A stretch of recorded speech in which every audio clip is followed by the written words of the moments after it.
Rock on, everybody. It's Friday. Hope you had a great week and are planning a fantastic weekend.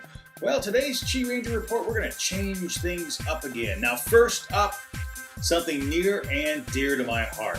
You see, just a few hours north of me is one of the natural wonders of the world. That's right, the Grand Canyon. And I'm always amazed at how many people have lived almost their entire life in Arizona and have never been to the Grand Canyon. Well, some new research came out this week that is really, really cool. You see, for years and years and years, people thought the Grand Canyon was about 6 million years old.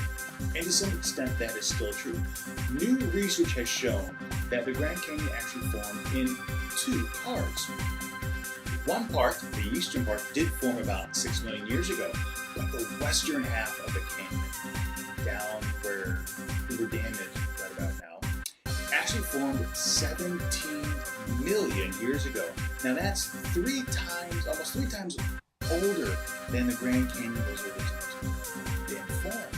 And it's just amazing that after all this time, after all this research, new information is still coming out about one of the world's most amazing geological sites. Now, if you haven't been to the Grand Canyon, head up there, because when you look at these different strata, you really start to think about how insignificant our time here on the planet is compared with the ageless beauty that it is. Second up, flu shots. Now, there's a lawsuit going on right now against the United States and against some manufacturers about whether or not flu vaccines can actually cause or enhance a genetic condition that can lead to autism. Now, there is a 9-year-old girl who has recently been afflicted with autism, and it seems that the mercury preservative in a flu vaccine actually set this off. Now, this brings about a lot of concern because there's no clear-cut evidence that this is the actual cause of the autism disorder, but does raise some concerns since last week the advisory panel to the CDC said all children aged 6 months to 18 should get an annual flu shot.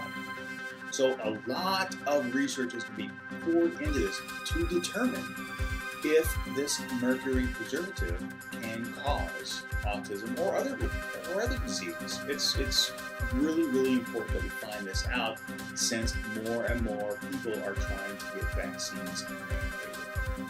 And finally, the RIAA. You know, it just boggles the mind what this group of attorneys continually try to pull. Now, there is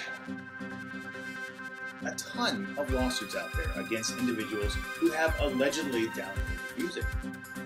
Now, this latest snafu, shall we say, comes because the RIAA is withholding the manner in which they gather evidence. Now, personally, the defense, I think, is right on here in saying that if you're going to produce and present evidence in federal court, we, as a defense, have the right to examine it and challenge it. And the RIAA is saying no, the way that we gather and validate evidence is proprietary and confidential. And I'm sorry, folks. You know, everyone knows that if you produce evidence in court, it's going to be challenged, and I think they'll be fighting a losing battle on this one. I wish they would just get off their high horse and come up to the plate and say, hey, this is why we think your client is illegally downloading music, and streamline things. The RIAA is continually trying to bully people, and it's just backfiring major, and I can see why the record labels themselves are getting upset with things. Anyway, that's today's report. Have a great weekend. We'll talk to you soon.